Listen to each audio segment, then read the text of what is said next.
অঞ্চলে বসবাস করে কেয়ামত মাছ হিসেবে খ্যাত অরফিশ। বিশ্বাস করা হয় এই মাছের দর্শন কোনো খারাপ খবর নিয়ে আসে। জাপান মেক্সিকোর পর এবার ভারতে ধরা পড়েছে ডুমসডে ফিশ বা কেয়ামত মাছ।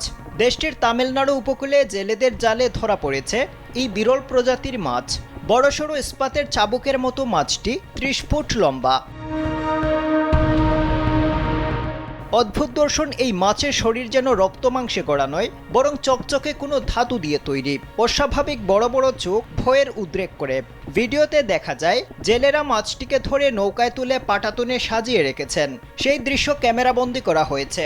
চকচকে সাপের মতো চেহারা এবং লাল পাখনা স্পষ্টভাবে দৃশ্যমান হয়েছে ভিডিওতে। এখন যে কোনো ব্র্যান্ডের পুরাতন এসি বদলে নতুন ওয়ালটন এসিতে উপভোগ করুন 25% ছাড়। সংবাদ মাধ্যমের প্রতিবেদন অনুযায়ী গেল ৩০ মে মাছটি ধরা পড়েছে জেলেদের হাতে। গভীর জলের এই মাছকে খুব কম সময়ই সমুদ্রপৃষ্ঠের কাছাকাছি দেখা যায়। আকস্মিকভাবে এই মাছ ধরা পড়ায় ভারতে আলোচনা শুরু হয়েছে।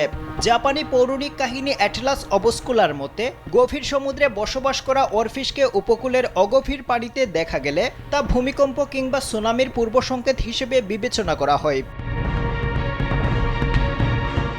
ওশান কনজারভেন্সির তথ্য অনুসারে ২০১১ সালের মার্চ মাসে জাপানে প্রলয়ঙ্করী ভূমিকম্প এবং সুনামি সংঘটিত হওয়ার আগের বছরটিতে দেশটির উপকূল রেখায় অরফিশ ভেসে আসার অন্তত ১ ডজন ঘটনা নথিভুক্ত করা হয়েছিল।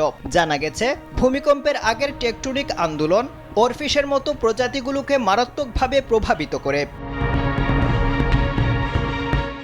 এমনকি এই ধরনের কম্পনে মাছগুলোর মৃত্যুও ঘটে। যখনই এই ঘটনা ঘটে তখন গভীর পানির এই মাছ উপকূলে ভেসে আসে।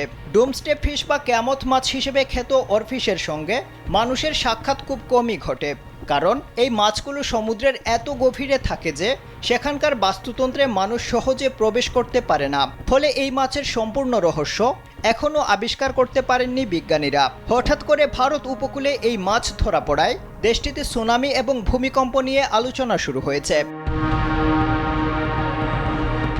আবদাল হুসাইন, কালবেলা।